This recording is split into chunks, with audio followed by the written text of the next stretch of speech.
반갑습니다. 박상현 변호사입니다. 예고한 바대로 제가 오늘은 학생비자 심사에 있어서의 악몽 GTE 조항에 대해서 한번 안내를 드려보고자 합니다.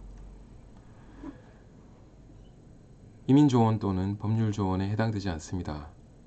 GTE라고 하는 널리 알려져 있는 비자 심사 조항에 대해서 안내를 해드리는 것이고, 여러분들이 검색 좀 하시면 찾아보실 수 있는 내용들일 겁니다. 그걸 제가 종합하여 정리해서 안내해드리는 기본 상식, 박창민 변호사가 전하는 알기 쉬운 이민법 정도라고 이해해 주시면 좋겠습니다. 여러분들이 만약 이러한 GT 조항으로 비자 거절이라든지 이런 어려운 상황에 처하셨다면 반드시 전문가의 조언을 듣고 조력을 받아 문제를 해결하시기를 간곡히 권해드립니다. 학생비자 많이 신청하시죠, 여러분? 얼마나 많은 외국인들이 호주에 학생비자로 오는지 혹시 알고 계십니까? 주변에 호주 유학 갔다 이런 내용들 많이 들어보셨을 것이고, 호주에서 이 영상을 보고 계신 분들이라면 젊은 친구들 중에서 바깥에서 만날 수 있는 사람들 중 학생 아니면 워킹 홀리데이 굉장히 많이 만날 수 있죠. 실제로 고용주로서 일자리를 찾는 청년들을 만날 때 비자 상황이 어떠냐라고 물어보면 학생 비자예요, 졸업생 비자예요, 또는 워킹 홀리데이 비자예요. 이런 분들 굉장히 많이 볼 수 있습니다. 자, 얼마나 많은 분들이 전 세계에서 호주로 지금 학생 비자로 오고 계신지 한번 살펴보도록 하죠. 자, 지금 보시면 연 단위로 지금 봤을 때 우측에 있는 화면, 그 우측 상단에 있는 화면을 봐주십시오. 1년에 2012년부터 쭉 봤을 때 지금 대략 학생 비자를 신청하는 사람들은 30만 명 조금 안 되게 매년 계속해서 신청해 오고 있습니다. 그러다가 2018년 4월 기준으로는 무려 40만 명 넘게 외국인들이 학생 비자를 신청했다라는 이야기죠. 신청했다고 다 비자가 나오는 건 아니에요, 그죠? 그렇다면 얼마나 편하겠습니까? 영주권도 신청하면 바로바로 나오고, TSS 비자, ENS, RSMS 신청하는 대로 바로바로 비자가 나온다면 모두가 바람하지 않겠지만 현실은 그렇지 않아요. 학생 비자도 예외는 아닙니다. 조금 내려가서 보여드릴게요. 그 40만 명 넘는 사람들 중에서 호주 내에서 학생 비자가 내가 예정했던 코스보다도 비자의 라이프 타임이 짧아서 연장해서 새로 신청을 해야 되는 사람들, 연 단위로 보면 대략 12만 명 전후가 되다가 2018년 6월 기준으로는 무려 16만 명 가까이가 호주 내에서 학생 비자를 새롭게 신청해야 됐습니다. 학생 비자에서 학생 비자를 신청하신 분들도 계시고, 워킹으로 계시다가 호주가 좋은데 호주에서 공부도 하고 싶어졌는데 라고 해서 워킹 비자에서 바꿔서 학생 비자를 신청하신 분도 계시고요. 그 다음에 취업 비자로 계시다가 고용주랑 뜻이 맞지 않아서 공부나 더 하고 가야겠다 이런 분들도 계시고, 어마어마하게 많이 계세요. 여기서 학생 비자라고 하면 조기 유학을 온 학생들도 포함하고 있고, 랭귀지 즉 어학연수를 온 학생들도 포함하고, 그 다음 직업 훈련을 하기 위한 학교, 즉 Vocational Education and Training이라고 하죠. 호주에서는 테입 또는 테입에 준하는 사설 학원들이 되는 경우도 있습니다. 그 다음 Higher Education이라고 해서 학사, 석사, 박사, 리서치 코스 이런 코스들을 밟는 경우들도 다 포함하고 있습니다. 무려 40만 명 넘는 사람들이 매년 학생 비자를 신청하고 있고, 그 중에서 호주 내에서 한 16만 명, 그래도 여전히 절반 이상이 바깥에서 비자를 신청하고 온다라는 이야기입니다. 그죠? 그 중에서 특이할 만한 내용을 한번 보여드리죠. 2016부터 17 회계년도, 그 다음에 2017에서 18 회계년도, 가장 직전 회계년도 기준으로 봤을 때 호주에 가장 많이 오고 그 학생 비자를 가장 많이 신청하는 국가의 1위는 중국, 메인랜드 차이나입니다. 중국 본토. 그 다음 2위가 인도죠. 그 다음 한국은 지금 순위로 보자면 1, 2, 3, 4, 5, 6, 6등이네요. 6등.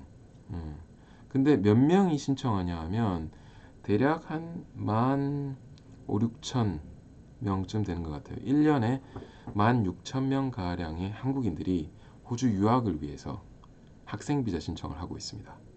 네. 그 중에서 호주 내에서 워킹에서 뭐 바꾼다라든지 아니면 학생 비자에서 학생 비자를 연장한다라든지 이런 사람들의 숫자를 보자면 연 단위로 8,000명이네요. 작년 직전 회계연도 2017년 7월 1일부터 2018년 6월 30일까지 네, 8,000명이 호주 내에서 신청을 했었어요. 소위 뭐 바깥에서 볼 수 있는 유학원들이 그러면 뭐 한국계 즉 한국 학생들만 소화하고 있는 일반 유학원이라면 지금 만 한 5, 6천 명 되는 매년 신청하시는 그분들의 학생 비자를 수속하기를 원할 것이고 또 그 중에서 호주의 지점 점포를 가지고 있는 유학원들은 한 8천 명 정도 되는 호주 내부에서 호주 국내에서 학생 비자를 신청하는 분들을 상대로 이렇게 영업을 하고 있다라고 볼 수 있겠죠. 물론 요즘은 추세가 한국 사람만 뭐 대리하지 않고 중국계, 뭐 남미, 뭐 온갖 나라에서 온 학생들에게 학생 비자 상담을 하고 하는 모습들을 뭐 흔하게 볼 수 있습니다. 흔하게 뭐 비즈니스 업황이 바뀌고 있기 때문에 그렇다라고 봐야죠. 저만 하더라도 한국인 의뢰인만 만나는 게 아니니까요, 그죠? 이런 질문이 이메일로 한번 왔어요. 유튜브 영상의 조회수가 너무 떨어지는 거 아니냐? 내가 봤을 때 한국말로 해서 그런 것 같은데 영어로 한번 해보는 게 어떻겠느냐? 뭐 이런 내용들을 보내주신 분이 계시고 뭐 저를 위해 주셔서 그런 거 보내주신 거라고 생각을 합니다. 감사합니다. 먼저 제가 영어로 안 하는 이유는 생으로 가기 때문에 스크립트 써놓고 한다면 뭐 당연히 영어로 하는 게 더 나을 수도 있어요. 근데 이걸 제가 조회수를 높이거나 이걸 사건 더 받거나 뭐 이런 목적이 아니다라고 말씀드린 바가 있기 때문에 제가 준비한 자료들을 이렇게 육성으로 그냥 한 번에 쭉 풀어서 롱테이크로 가기 위해서 그냥 편하게 저에게 가장 편한 한국말을 이용해서 지금 하고 있음에 불과합니다. 물론 제가 이렇게 했죠. 그러면 저희 사무실의 중국인 이민법무사가 중국말로 일일이 토막토막 따서 또 중국인 분들을 위해서 영상을 만들고 하더라고요. 제가 시킨 것도 있고 또 본인도 그렇게 하고 있습니다. 하고 싶어 하고요. 자, 길게 통계를 말씀드렸는데 뭐 16만, 뭐 16,000, 뭐 8천 명. 중국 사람들은 뭐 1년으로 치면 무려 한 9만 명 가까이 오고 있습니다. 그죠? 연 단위로 학생 비자로만. 네. 정말 인구 수는 뭐 가히 압도적이에요. 따라갈 수가 없습니다. 호주 내에서도 지금 뭐 거의 3만 명 가까이가 계속해서 학생 비자를 호주 내에서 중국계가 신청하고 있다라는 이야기죠. 제가 말씀드리고 싶은 내용은 자, 호주에서 신청한 학생 비자 신청자들의 경우에 비자 승인율, 학생 비자를 호주 내에서 신청한 분들의 비자 승인율, 한국 사람만 보도록 하죠. 한국 사람들의 경우에 지금 94.5%, 즉 5.5%에 해당하는 사람들, 8,000명 기준으로 봤을 때 5.5%면 440명이 네, 기본적으로 학생 비자가 거절된다라고 보시면 되겠습니다. 호주 안에서 신청한 경우에. 호주 바깥에서 신청한 경우는 왜 제가 여기 들지 않았냐 하면 그런 분들은 어차피 리뷰 신청 자격이 없어요. 즉 AAT에 재심을 갈 수 없기 때문에. 호주 내에서 학생 비자를 신청하셨다가 거절되신 분들은 재심을 갈 수 있을 확률이 굉장히 큽니다. 그 경우에 굉장히 많은 분들이 또 저희한테 오고 계시고 제가 5월 10일만 하더라도 학생 비자 거절된 분의 뭐 재심이 지금 히어링 심리가 잡혀 있고 또 굉장히 많은 분들이 저희한테 일을 맡겨주고 계시기 때문에 440분 중에서 도대체 몇 퍼센트의 의뢰인들이 저한테 오고 있는 건지 일단 감사드립니다. 저희를 믿고 일을 주시니 감사드리고 최선을 다해서 재심 가서 힘내보겠습니다. 즉 5.5%가 거절이 되고 있어요. 적지 않죠, 그죠? 왜 거절이 되느냐? 왜 제가 제목을 학생 비자 심사에 있어서의 악몽 GT 조항이라고 했을까요? GT는 Genuine Temporary Entrance라고 해서 정말 진정한 임시 입국자가 맞을 것이냐를 심사하는 심사 조항입니다. 학생 비자를 신청한 경우에 너 임시적으로, 즉 제한된 일정 기간 동안 공부를 하러 오는 것이 맞느냐, 공부하기 위해서 학생 비자 신청한 것이 맞느냐, 이게 기본적으로 GT라고 하는 비자 심사 조항의 목적이에요. 상세하게 한번 말씀을 드려볼게요. 여기 뭐 적다가 말았네요. 다시 갑니다. 전문가의 조언을 구하시기 바랍니다. 본인 상황에 따른 전문적인 조언은 반드시 전문가의 조언을 구하시기 바랍니다. 제가 아니어도 됩니다. 저 영업하려고 하는 거 아니니까 오해하지 마십시오. 비자 신청의 일반적 과정에 대해서 한번 말씀을 드려볼게요. 일단 목적에 맞는 비자를 선택하여야 되고, 그 다음 심사 과정에 필요한 준비 서류들을 준비하시겠죠. 그런 후 공식 신청서를 통해서 비자 신청을 하실 것이고, 그때 비자 신청비, 그 다음에 업로드를 해야 되는 증거 서류들을 업로드 하시게 될 겁니다. 보통 인터넷 접수를 하고 있어요, 요즘은. 그러니까 인터넷으로 그런 내용들을 다 접수를 하셔야 되는데, 그렇게 해서 이제 비자 신청을 하게 되면 심사가 이제 이루어지겠죠. 그러면서 빠진 서류가 있거나 할 경우에는 추가 서류를 내라고 하게 됩니다. 신체 검사를 받아라, 통장 잔고를 조금 더 내라. 그 다음 이런 요구를 받기도 합니다. GT 스테이트먼트를 내라, 즉 Genuine Temporary Entrance, 임시적으로 학생 비자로 와서 학생으로서 공부만 하고 돌아갈 것이 맞느냐, 너의 계획을 한번 밝혀봐라, 너의 입장을 한번 소명해봐라, 이런 형태로 요청이 오는 경우도 있죠. 어쨌거나 심사 조건을 만족시키면 비자가 나오게 되고, 비자가 승인됐기 때문에 그 비자로 호주에 입국할 수 있게 됩니다. 목적에 맞는 비자를 신청했을 것이고, 그러니 받은 비자 가지고 와서 그 목적을 이행하면 되겠죠. 물론 학생 비자는 OSHC라고 하는 Overseas Student Health Cover라고 하는 사립의료보험을 가입해야 되고, 그 다음에 enrolled 되어 있어야 되고, 즉 학교를 다니고 있어야 되고, 그 다음에 성적이 너무 미달되거나 출석이 미달되면 안 되고, 이런 여러 가지 비자와 관련된 조건들이 붙습니다. 특히나 코스가 시작하기 전까지는 일을 해서는 안 되고, 학기 도중에는 2주에 40시간 이상 일을 해서는 안 된다라든지, 이런 일과 관련된 비자 컨디션도 많이 붙게 돼요. 모든 비자는 그 비자의 컨디션이 상속되어 있고 연결되어 있을 경우에 그 비자 컨디션을 지켜야 됩니다. 지키지 않을 경우에 비자 컨디션 위반에 따른 비자 캔슬이라고 하는 상황에 놓이게 될 수 있기 때문이죠. 한번 비자 컨디션 위반했다라고 자동으로 비자가 캔슬되지는 않아요. 그 점은 오해 없으시기 바랍니다. 캔슬에 대해서는 제가 또 상세한 내용을 한번 올린 적이 있기 때문에 살펴보시면 좋겠습니다. 심사 조건에 미흡된 경우, 증거가 부족했거나 여러 가지 이유로 조건을 맞추지 못한 경우에는 비자가 승인되지 않아요. 즉 거절이라고 합니다. 한국에서 학생 비자를 신청했는데 거절이 됐으면 옵션은 하나밖에 없습니다. 다시 준비를 해서 새롭게 학생 비자를 신청하셔야 되죠. 그런데 호주 내에서 비자를 신청하신 분이 비자가 거절됐을 경우에는 AAT라고 하는 재심 기구에 재심을 신청할 수 있는 기회가 생길 수 있습니다. 상황에 따라서 다를 수도 있어요.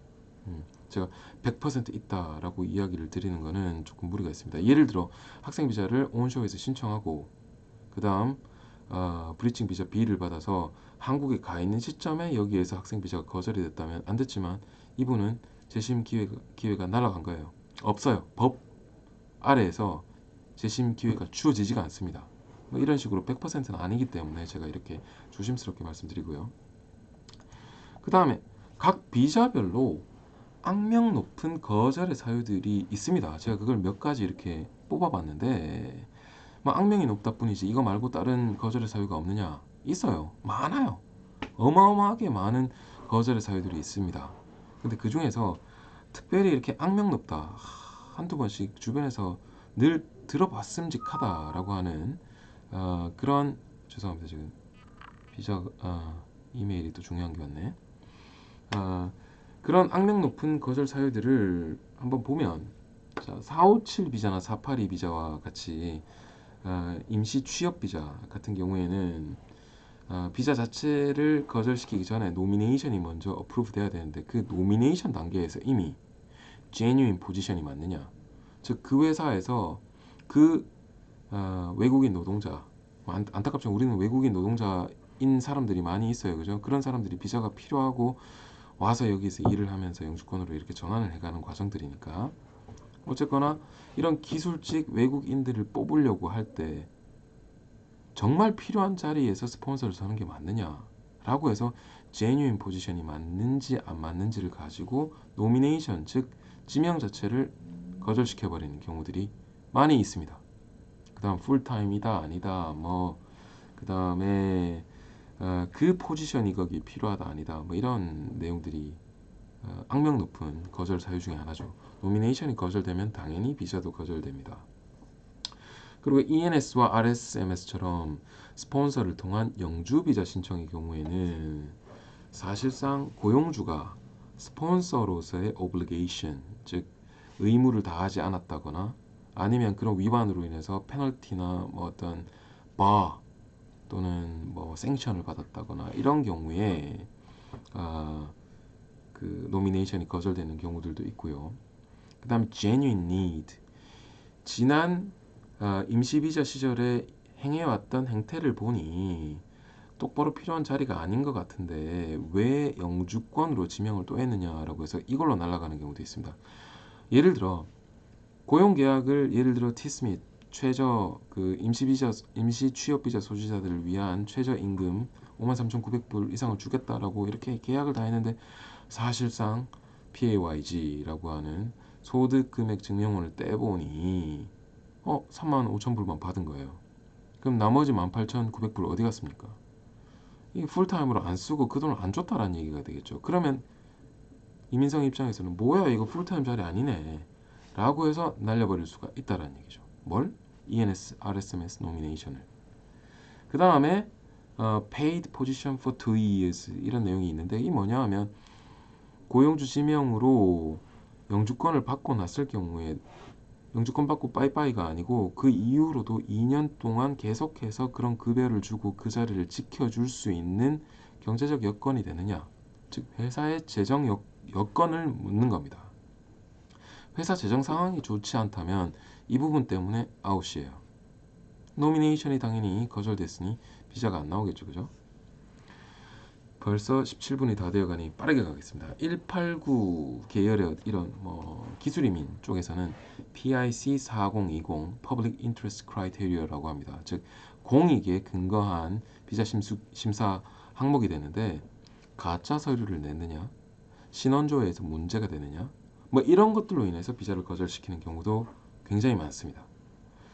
특히나 기술이민 계열에서는 추천서를 잘못 받았거나 회사가 준 게 아니라 본인이 작성했다거나 기술 심사하는 과정에서 이렇게 뭐 좀 잘못된 서류들을 막 넣어가지고 그 서류에 근거해서 뭔가를 받았다, 기술 심사 통과를 했다, 이런 경우에 PIC 4020 보거스 다큐멘트로 비자가 거절될 수 있고 거절되면 3년 동안 호주 비자는 신청해서 자동 거절이 됩니다.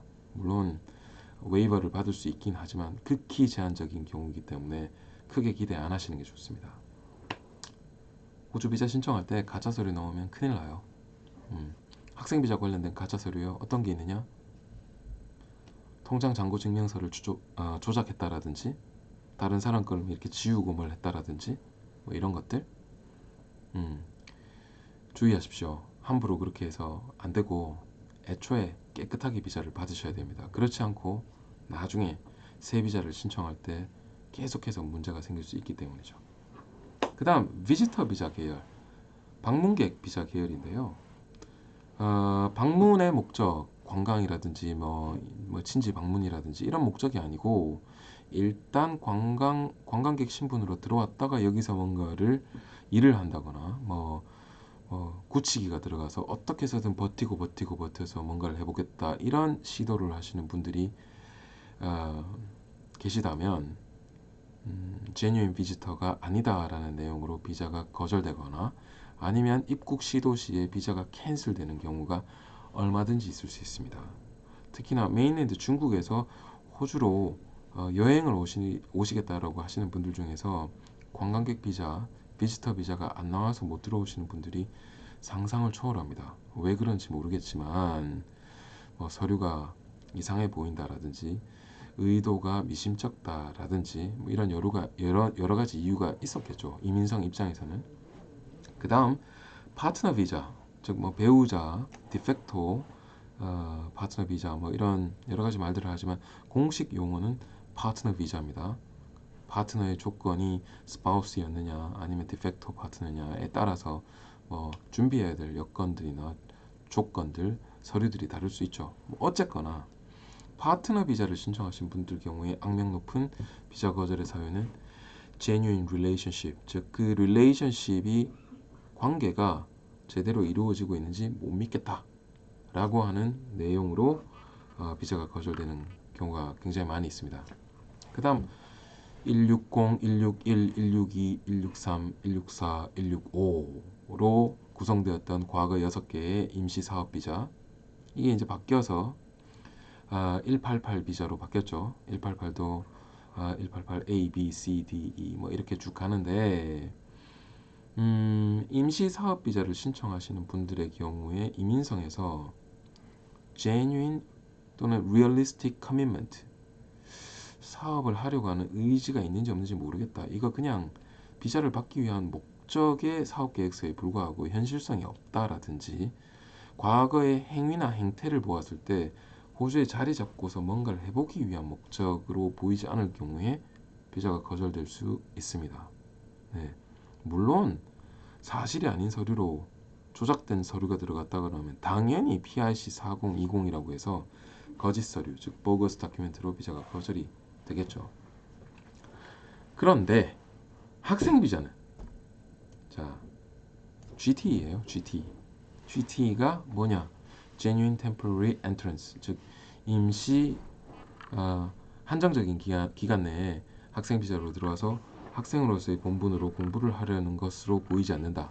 학생 비자를 남용하여 호주에 어떻게 해서든 좀 버티면서 남아보고자 하는 의도로밖에 보이지 않는다 라는 이유로 아까 말씀드렸던 5.5%에 해당하는 전체 약 8,000명 가까운 호주에서 학생 비자를 신청하는 대한민국 국민의 비자 신청본에 대해서 5.5%에 해당되는 비자 거절 중에 상당 부분을 이 GTE 조건으로서 거절시키고 있는 겁니다.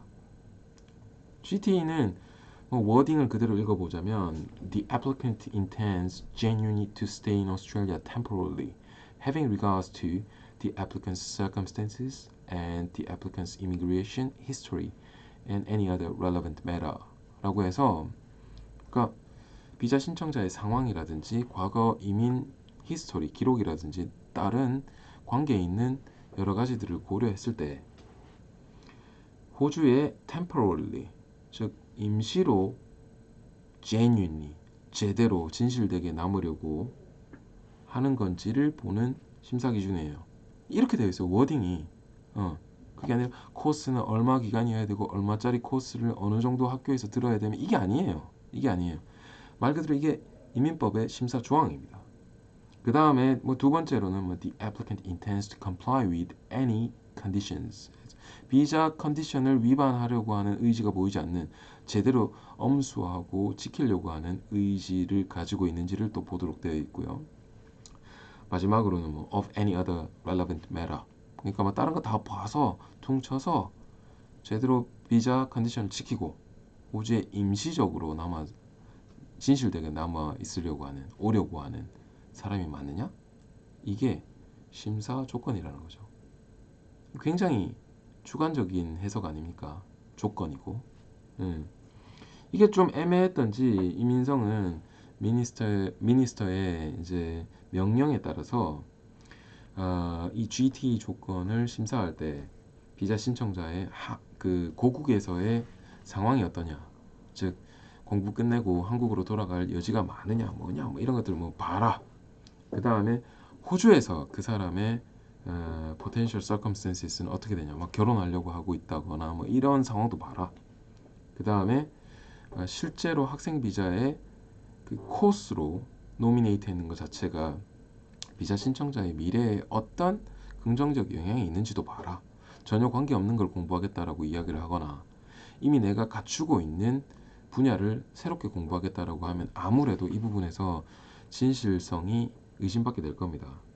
그 다음에 immigration history, 얼마나 오랫동안 호주에 버티고 있었느냐, 아니면 과거에 어떤 비자 관련된 그 행위를 보였느냐. 예를 들어 난민 비자를 과거에 막 신청했다가 버티다가 돌아갔다가 이런 적이 있는 사람이라면 학생으로서 온다라고 하는 의지 또는 이런 의도에 굉장히 많은 의심을 사게 될 것입니다. 그다음 뭐 마이너의 경우에는 부모나 아니면 가디언의 의도가 어떻게 되는지를 봐라. 그 다음에 또 catch all clause죠. other relevant matter. 다른 거 다 고려해서 어쨌거나 genuine temporary entrance가 맞는지 아닌지를 보도록 되어 있습니다. 이게 강제로 해야 되는 심사 기준이고 장관이 장관령으로서 Minister's Direction No. 69으로 반드시 해야 된다고 적어놨습니다. 즉 해야 된다고 했기 때문에 이걸 지키지 않으면 Public Servant, 즉 공무원은, 이민성 직원은 장관의 명령을 어긴 게 되기 때문에 합법적인 제대로 된 비자 심사를 한 게 아니에요. 이게 재심이라든지 행정소송의 근거가 되기도 합니다. 학생 비자는 뭐 악명 높다라고 말씀드렸어요.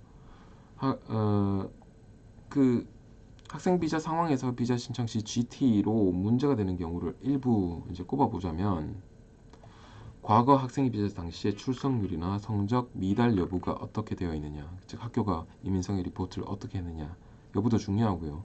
계속 결석하는 사람이 새 학교 다니겠다라고 하면 안 믿겠죠. 짧은 학과정 코스를 뭐 예를 들어 6주 8주 되는 거를 막 이렇게 이어가지고, 그리고 중간에 막 갭을, 방학 기간을 막 2달 석 달씩 막 넣는 거예요. 공부는 요구했는데 방학은 이렇게 길고, 근데 그런 코스들을 막 조합해서 예를 들어 뭐 몇 년짜리를 하겠다. 민성이 믿기 힘들겠죠, 그죠? 연관성이 없는 코스들을 막 조합하는 거예요. 이것도 찔끔 저것도 찔끔. 이것도 이민성이 안 믿으려고 할 겁니다. 그 다음 과거 공부했던 내용과 전혀 관계없는 내용을 공부하려고 하는데 왜 공부하는지에 대한 설득력이 제로인 경우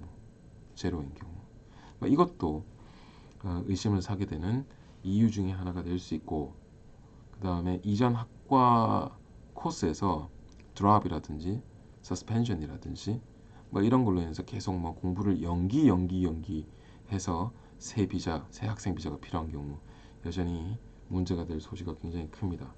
아까 말씀드렸던 난민 비자를 신청해서 호주에서 버티기를 했던 경우 문제가 있고요. 그 다음에 이제 applicant swap이라고 하는데요.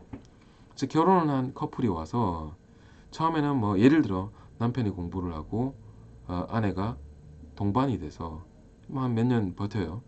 그러다가 applicant swap을 합니다. 아내 되는 사람이 주신청자, 학생비자 주신청자가 되고 남편이 동반비자 신청자가 돼서 또 몇 년 버티려고 할 경우에 이민성은 의심을 할 수밖에 없죠. 둘이 뭐 하는 거냐, 이거 계속 스왑해서 바꿔가면서 니들 지금 뭐하니? 이런 상황이 될 수밖에 없습니다. 물론 말씀드린 내용들은 다 설명은 가능해요. 내가 공부를 해보니 나랑 적성이 맞지 않아. 내 배우자가 제대로 공부를 한번 해보겠다는데 뭐 어쩌라고. 또는 과거에 출석이 불량할 수밖에 없었던 건 내가 아파서 그랬고 이제는 나았으니 제대로 해보겠다. 성적이 나빴다. 내가 영어가 안 돼서 성적이 안 나온 건데 이제 조금 된다. 뭐 저 같은 경우 한국에서 IT 컴퓨터 사이언스 배철러란 말입니다. 근데 호주에 와서 법대를 들어갔잖아요. 네. 그리고 수석 졸업을 했습니다. 뭐 어쩌란 말인데, 그럼 저는 와서 IT만 해야 되는 겁니까? 저 같은 사람도 있는데, 물론 저는 학생 비자로 오지는 않았지만 한국에서 IT 했던 사람이 와서 법대 가겠다라고 하면 안 돼요? 응. 이상하잖아요, 그죠? 풀어서 왜 그 공부를 해야 되는지에 대해서 설명을 해낼 수 있다면 GT라고 하는 심사 항목을 피할 수 있는 가능성도 충분히 있다. 또는 거절을 막을 수 있는 방법도 여전히 있다. 또는 이미 거절이 됐다면 AAT의 재심을 가서 이걸 뒤집을 수 있는 승산도 점쳐볼 수 있다가 됩니다. 있다가.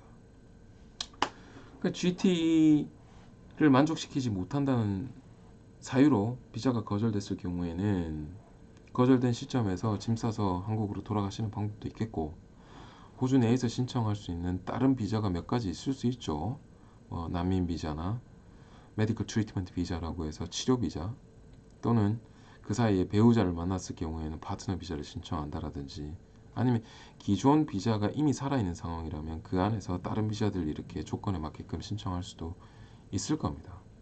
그런데 일반적으로는 호주 내에서 신청하신 분이 거절이 됐을 경우에 억울해서라도, 또는 지금 당장 돌아갈 준비가 안 됐기 때문에 다시 한번 재심이라는 기회를 사용할 것인지 말 것인지 판단하는 과정 중에서 재심 신청을 일단 해놓고 어떻게 풀어가야 될 것인지를 고민하는 분도 계실 것이고, 아니면 애초에 이 비자 거절은 잘못되었다라고 설득하기 위해서 재심을 처음부터 준비하고 달리시는 분도 계실 거예요.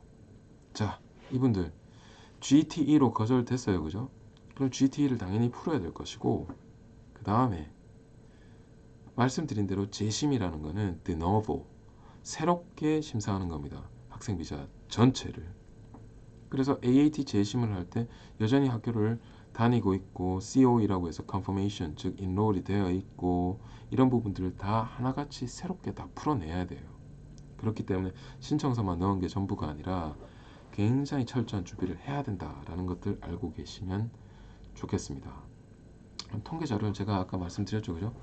한국인들이 연간 비자 12,000개? 16,000개쯤 됐던 것 같은데 다시 보죠. 네, 여기까지가 2만이니까 절반 넘어갔으니 12,000, 13,000쯤 되겠네요. 네, 그 중에서 호주 내에서 8,000명이 신청을 하고 있습니다. 즉 신규로 들어오는 거는 뭐 4,000명 수준이네요, 그죠? 네, 왜 이러지? 호주가 굉장히 매력적인 나라인데 유학으로는 매력도가 조금 떨어지고 있나요? 전년 대비 조금씩 떨어지고 있는 건 맞네요. 2016, 2017에서 2017, 2018 바깥에 전체도 조금 떨어졌고 호주 내에서도 조금 떨어졌네요. 호주 공부하기 좋은 곳입니다. 그걸로도 제가 유튜브 영상을 하나 찍어야 되겠네요. 왜 호주에서 공부하는 것이 좋은가? 네, 좀 적어놔야 되겠습니다. 적어놓는 걸로 하고, 통계 자료 보여드렸고, 그 다음에 이제 레퍼런스라고 해서 아까 장관령이라고 할 수 있는 Minister's Direction에 대해서 지금 여기에 쭉 나와 있습니다. Circumstances in their country, home country, 그 다음에 Australia, 뭐 이런 내용들에 대해서 일일이 이제 봐야 된다. 이걸 보지 않고 GT 심사를 하면 안 된다라고 해놨어요.